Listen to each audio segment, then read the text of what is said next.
Hi, and welcome to Speechcast, the essential public speaking podcast. I'm Dave Azer, and the goal of this show is to get you to fall in love with public speaking so you can dominate on stage, on Zoom, on TV, on social media, wherever you are performing. And my guest today is super fun and has a very unique area of expertise regarding public speaking and performing. It's Warren Tuttle. He served as the president of the United Inventors Association of America for 12 years. He's behind the launch of highly successful consumer products, including MISTO, the Gourmet Olive Oil Sprayer, and SmartSpin Store Container System.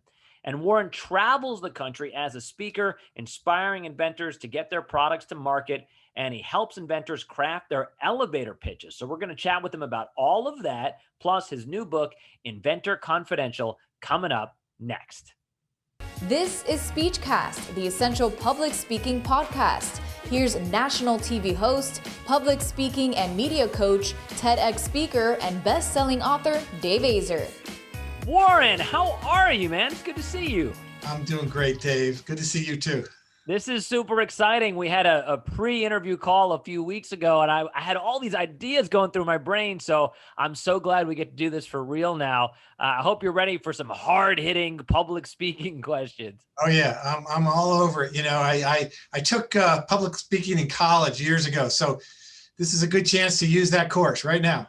Perfect. See that? When you were taking the class, you were like, when will I ever use this? And now, all those years later, finally it's paying off. There you go. No, for you, it's been paying off for many, many years because you are a speaker, an acclaimed speaker, and you travel the country speaking to people. And we're going to get to all that. But take me back a little bit to the beginning. When did you fall in love with the idea of inventing things and being involved in this? Well, just to give the quick history, when I got out of college, I went to work in New York City for a department store called Abraham and Strauss, A&S, as it doesn't exist anymore. I'm sure people around the country probably haven't heard of it. It was a Federated store, a sister store at Bloomingdale's. It's Macy's today. And I trained to become a buyer, a retail store buyer. I did that for a number of years. And then I came up to Connecticut where I started my own store called The Complete Kitchen. We were a high-end Williams-Sonoma store. I started a cooking school and then a food business, and I expanded it out. Eventually I had 7 locations and 65 employees. And then one day, an inventor walked in the shop with a product called MISTO, MISTO. It's this little olive oil sprayer. I don't know if you can see it here, but I keep it near me all the time. And basically it was a natural replacement for Pam.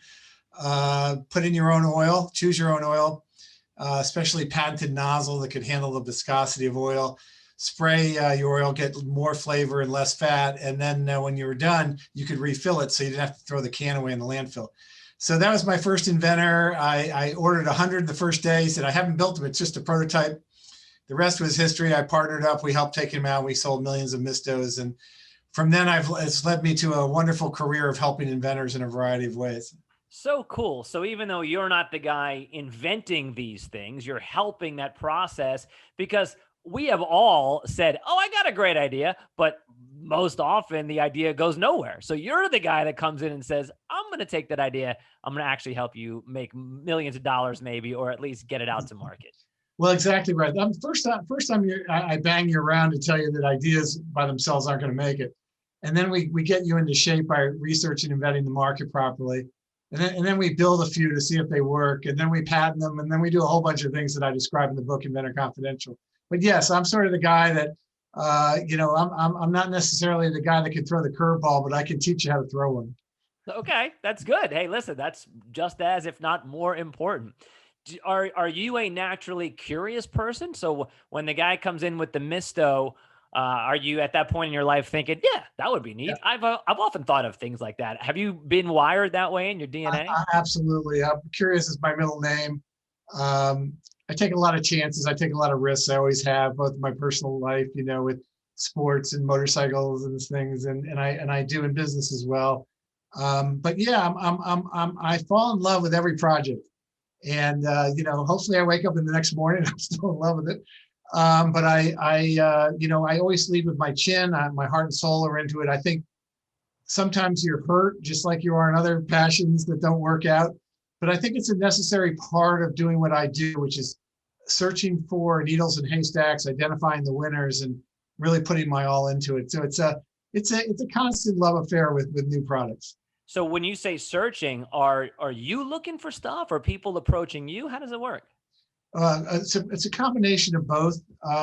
So I've evolved from partnering with inventors and taking several successful products to market and a couple of failures to running open innovation programs for large companies. So back in '07, I hooked up with a company called Lifetime Brands, the largest housewares company in the US, publicly traded, L-cut under the NASDAQ, with 40,000 products. They own the brand name Farberware, for instance.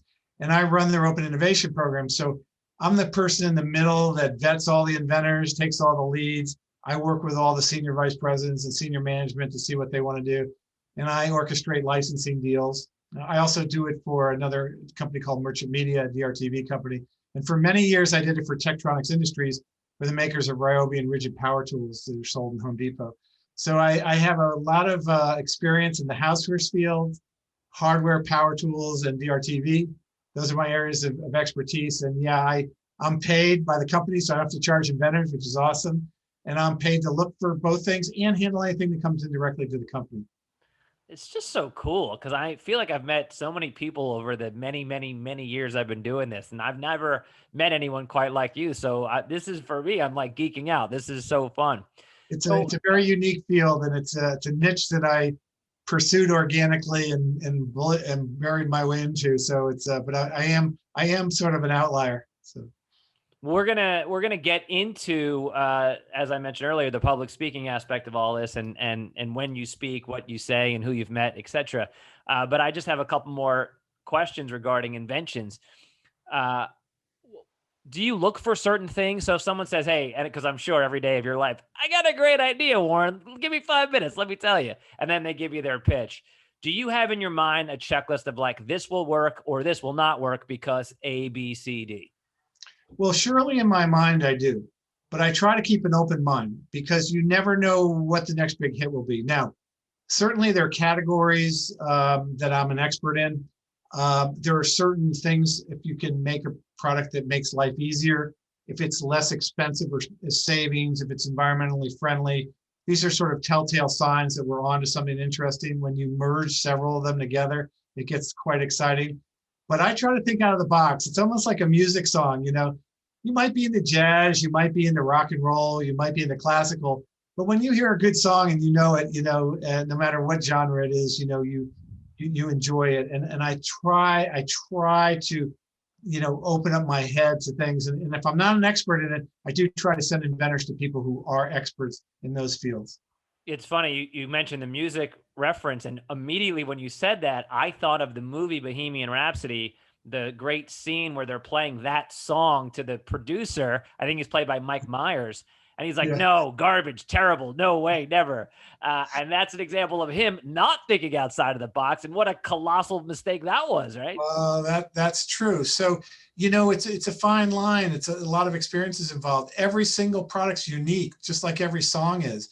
Yeah, that producer, if that in fact was a true story, what wasn't opening up to because things change, and you have to be, for me, I have to be visionary too. Where are the food trends going?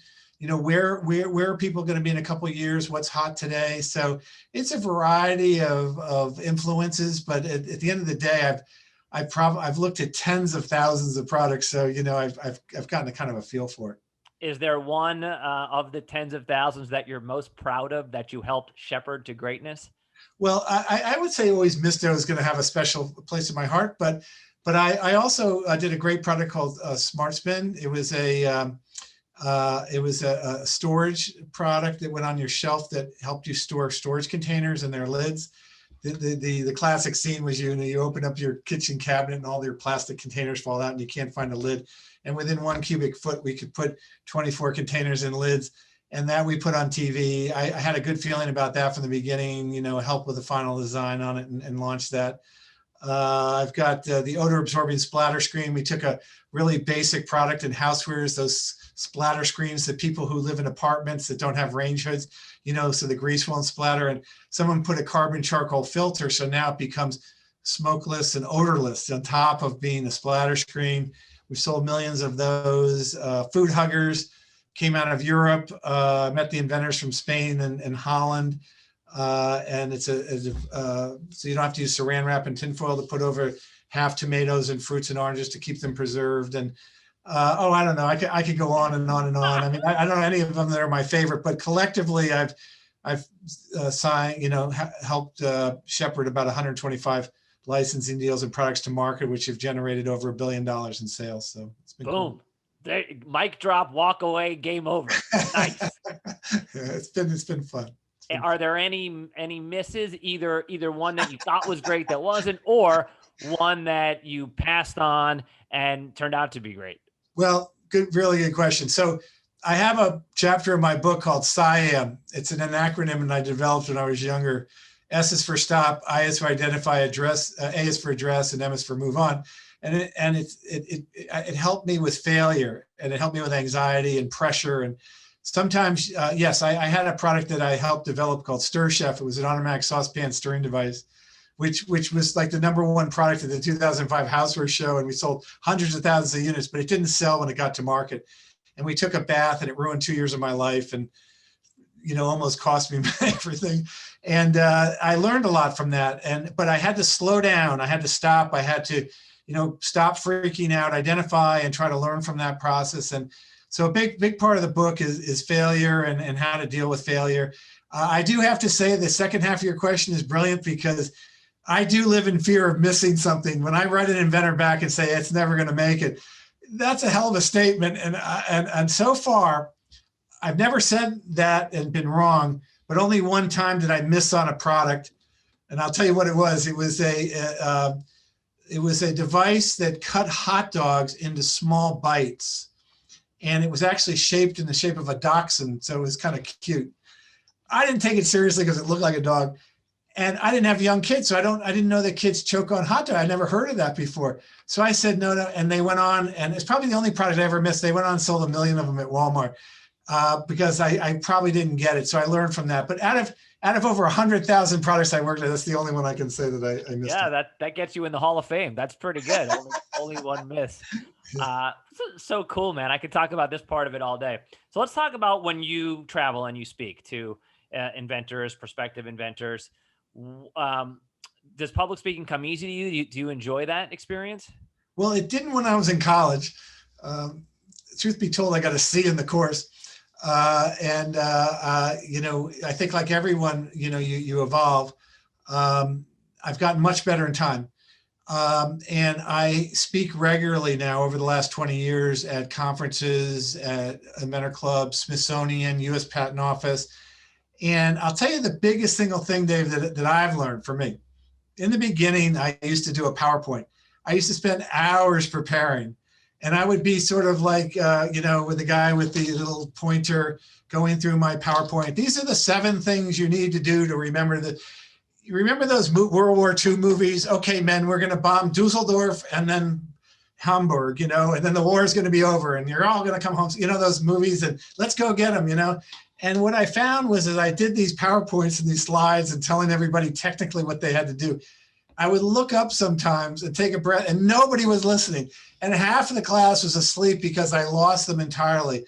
And so I decided one day to just chuck the whole thing out the window and just go from scratch, tell my story, speak about the things I was an expert on. Each time I speak, it's something a little bit different, keep the pace going and have them be engaged. And then of course, open it up for questions later. So I don't prep anymore. And I've become very good at just going to, I'm the guy that can go to a wedding and get up and give the speech. I'm the person that can pretty much do it off the cuff now. I spoke at a town council meeting last night without any prep. My wife was freaking out. So you probably teach all this, but I found that letting it go and just not worrying about making mistakes is much more engaging at the end of the day. Oh man, did you nail it? One of my coaching mantras is progress, not perfection. And as soon as you can let go of trying to be perfect and don't make any mistakes and all those negative thoughts, and you just say, who cares if I trip on a word? Who cares if I'm not as polished as I could be or the next guy is? If I'm engaging,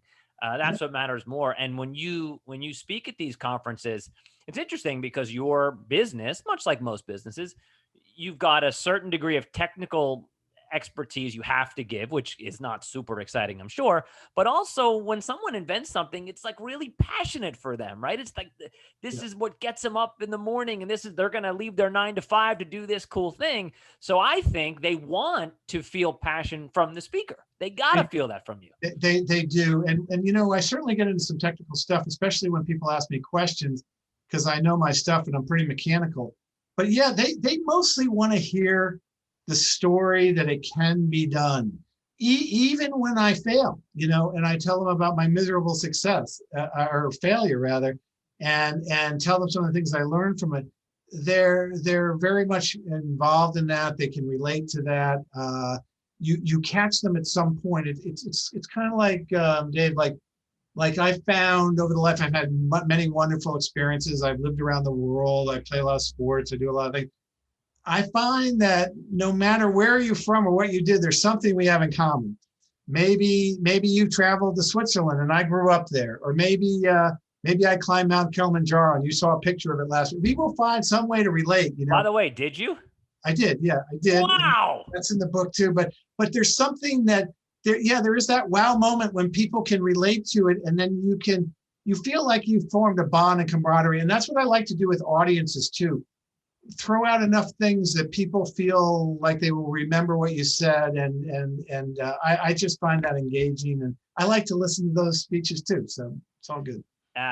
As a listener, as an active listener and interviewer, I'm prepared to go off script and ask you about climbing Mount Kilimanjaro. Who cares about public speaking for a second? Well, I have a great story. I climbed it when I was 19. I spent a year in Kenya in college, and 5 days up, 2 days down, and 19,000 feet and all that. And then years later, when I was 50 years old, my wife planned a trip to Spain, and I said, I'll only go if I can run with the bulls, right, in Pamplona. So we slept the whole family up, and I ran with all the 20-year-olds, running with the bulls and around the ring and all. So long story short, I take my daughter to visit a college, and I had told her that she should write about things. I tried to get her to do the bull run with me and all this, right?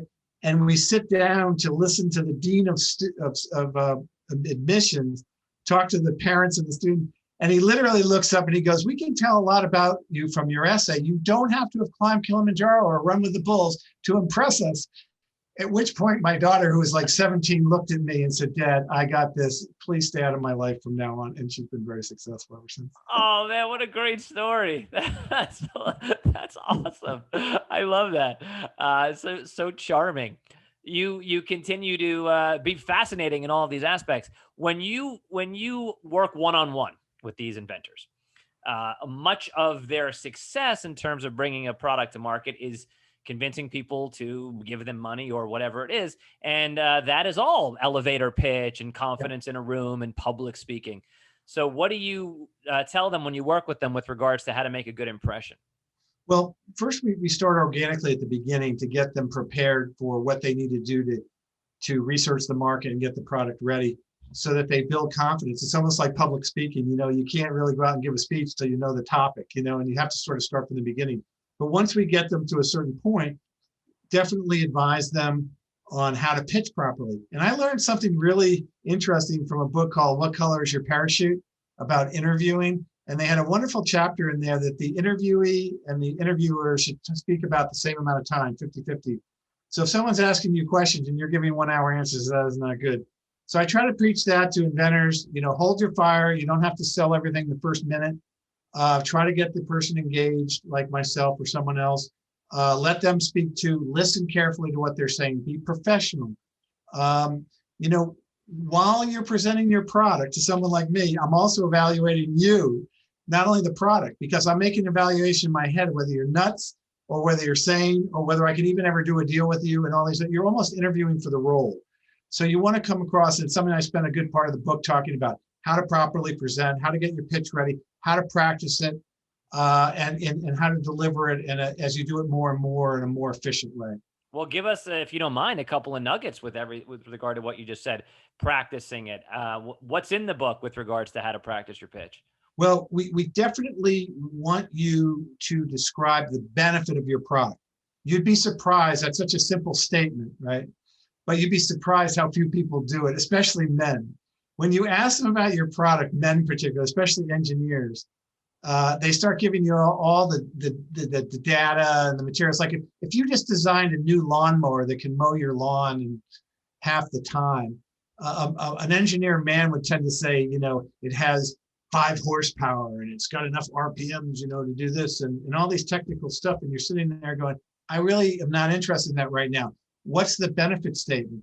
The proper way to do it, or the way a lot of women do it, is my lawn. I can now sit having a Mai Tai on the patio in that time that you'd be out mowing the lawn. That's the benefit of it. What is it that really, and for instance, I've been on QVC many times on air, and they do this wonderful all-day class on how to pitch and how to tell the benefit and how to narrow it down. So you need to relate your product and your invention and what's in your mind mechanically with the end use, with consumers and what they see with it, and make that connection. That's probably the main thing that I try to do. And to that point, I'm guessing like a good way to start would be to ask the person the question, even if it's a rhetorical question, like, do you get frustrated when you can't find your remote control, or something like that? Or picture this scenario. Because I think there's a good amount of storytelling that goes into this. That's 100% right. If you've solved a problem, identify the problem. Now, is the problem big enough for enough people, or is it just your problem?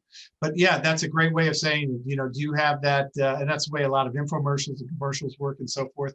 But there's the benefit statement, there's the problem solving, and there's handling yourself professionally in cadence to make your case. And frankly, a lot of inventors or engineers and aren't really proficient or enjoy speaking or that part of it. They're more mechanical.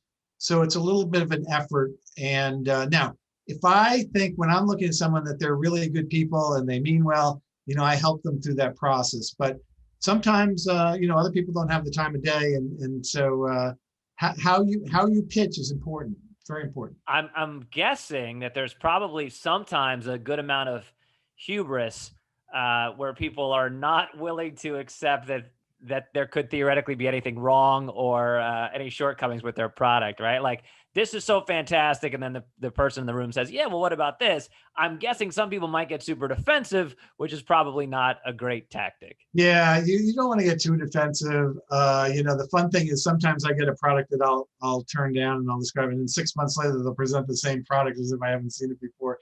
And people don't want to give up. Look, there's that certain tenacity that you need to get to the finish line. At the same time, that can be helpful to you or hurtful. It's like fire. It can either warm you or cook your food, or it can burn your butt. So you have to learn how to deal with that, when to give up, when to double down. We've all heard the stories of the famous inventors that, stuck it out to the end, and the Wright brothers eventually flew because they got through but for most people, it's probably better just to pack it in and move on to the next project, because money's involved in this. And when you get involved in money and you start losing your shekels, I have a little section on that too, then it gets dangerous for you. So you have to be fervent, but you also have to be rational. And that's kind of the fine line here. I want to ask you more about your book and obviously how people can get it. But one more question, as we extrapolate these elevator pitches and these pitch meetings for your area, your specific area, what advice would you give someone, whether it's they're pitching an invention or they're just at a networking event or, an elevator pitch or something? Just, we've covered it a little bit. Like, in other words, you want them to listen a lot. You don't want them to monopolize the conversation. But anything else from your years of doing this that you think would be helpful? I'd say the number one mindset is don't think you're going to sell the product in 30 seconds. Okay. You want to just get enough out there to whet the appetite to have someone remember you and be interested and start asking you questions. It's like a fight, one punch is not winning the fight, it's probably going to go 10 rounds. So settle in for the long haul, try to do your pitch. That elevator pitch is what you do between the first and 30th floor. When you get off, have you done your best? If you're just getting to describing the physical features of the product, by the time you get to 30th floor, you're done. You're out. No one's ever going to remember you. If you can set that tone and see that they are asking you questions back, then they'll remember you. So mindset wise, don't try to win the fight in one punch. Stay in there for the long haul and practice your pitch to just get that interest level. And then trust me, when you show a product to me and I like it and I like you and the thing looks cool, I will be back to you. I promise you. I put that in the book. you will not be able to get rid of me. So just, the key for you is take it a step at a time and be patient. Yeah, which makes total sense, but also is, I guess, hard for a lot of people to do. Very hard, very, Yeah. very hard, very hard. Give me a couple of other gems without giving the entirety of the book away, because we want people to go buy it. But give me a couple of other gems that people are going to get in your book. Well, by the way, before I forget, sometimes if I do get interest, I'll call someone back and they'll be totally unprepared and shocked that I'm calling them back. So they have to get there. It's about the, but look, the first half of the book is about product development, doing things the right way, even how to go to market yourself. But then the second half of the book, I tell a lot of things that inventors have to be aware of. People and entities, companies that are taking money from inventors without really providing a whole lot of service. Inventors tend to be really gullible and spend their money on help that they don't necessarily need. I talk a lot about the patent system, about a lot of big players in the tech companies and their influence in Congress and changing patent laws to dumb them down. I talk a lot about things like Kickstarter and Indiegogo, raising capital and trade shows and all types of things. And then I end it with a section on organic innovation. I give everybody at the end something to do, everyone from the Supreme Court to the Congress to patent office, because there were more patents filed in China last year than America for the first time. And if you just poo-poo that because there's more people, I'll just tell you that innovation is catching up around the world. And if we want to be the most innovative country in the world, which we have been forever, we've got to start getting back on track to committing ourselves to certain things. And I know that innovation isn't necessarily the sexy subject or the social issue of our day. There's many, many other things going on, but we can't lose sight of it. And that's kind of why I wrote the book. It's such a great message and so impactful. And since I have you here, I've got an idea I want to pitch. Okay. No, I'm just kidding. Just kidding. It's all right. I have a good friend who's a doctor, and every time I see him, hey, doc, my elbows. Right. I used one of my best buddies as a meteorologist on TV, and we would go out and hang out. And it was always like, hey, man, you're the guy on TV. What's the weather going to be like tomorrow? So I know there are certain professions where people are constantly asking you for free advice. But don't worry, I have nothing to add. When you're ready, you know how to get a hold of me. And TuttleInnovation.com. Just reach out. Yeah, that was the. Thank you for setting that up. Give me give the audience everything they need, how to get your book, how to find you, etc. Well, the book is on Amazon, Inventor Confidential. There's a website, inventor.confidential.com. I have a lot of unbelievable endorsements. The president of Home Depot, Chan Kim, who wrote Blue Ocean Strategy, one of the #1 best-selling business books in the world, the head of the patent office, many other people, which is cool. You can go in and learn more about it. And then I have my own website, Tuttle Innovation, Tuttle, innovation.com, and all the companies that I help and how to reach out to me. And I always get back to you. If you send me an email, I may not get back the same day, but within a couple of days, I will respond. Well, I hope that you get bombarded with emails from this, and I hope they're all great ideas, every single one of them. Well, thanks, Dave. It was a pleasure being on. Thank you so much. Yeah, what an absolute pleasure. Thanks, Warren. I hope you enjoyed my conversation with Warren, and if you have a great idea, now you know where to send it. If you liked the episode, please subscribe to the show, and of course, please share it with your buddies. That would be terrific. And if you're listening to us on Apple or iTunes, if you could leave a rating and a review, I would really appreciate it, and it would mean a lot for the show. Have a great rest of your day, a great rest of your week, and I'll be back next week with another brand new episode of Speechcast with another awesome guest. Talk to you then.